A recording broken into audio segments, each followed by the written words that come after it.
All right, welcome everyone to another deep dive.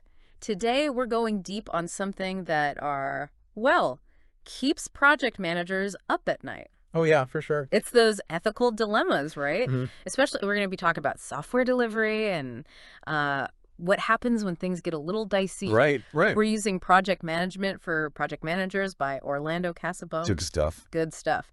So, picture this.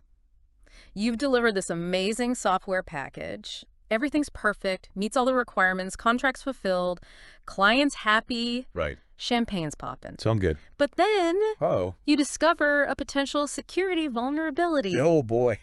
Not a good feeling. What do you do? Yeah, that's a tough one. It really puts you, right away you're thinking about your contract, right? Right. But then there's the client's best interests. Right. You're kind of caught between a rock and a hard place. You are. Because you're thinking, okay, do I delay things? Which, that could breach the contract. Right? Yeah, that's not going to go over well. But then you're thinking, well, if I tell them later after they've accepted it, that just feels shady, doesn't it?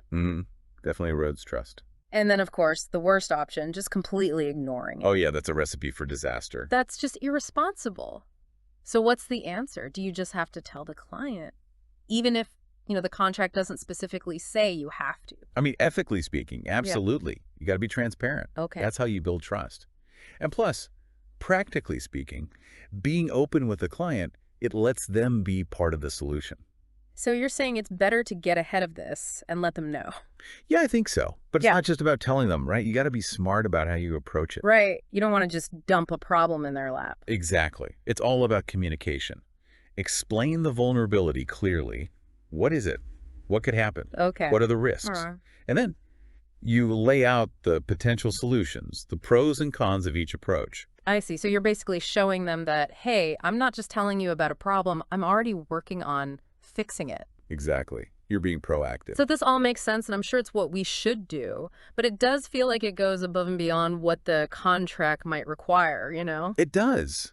But honestly, that's what separates the good project managers from the great ones. Okay. It's about having that ethical framework, building that long-term trust with your clients, protecting your reputation, and ultimately delivering a product that you're proud of. That's a great point. So for our listeners out there, what's the takeaway? How do they start building this kind of framework for themselves? Because we all know there are times when, taking the easy way out is really tempting. Oh, absolutely. It's about being able to make the tough call, even when it's hard. If you want to really dive deep into this stuff, I highly recommend Project Management for Project Managers by Orlando Casabone.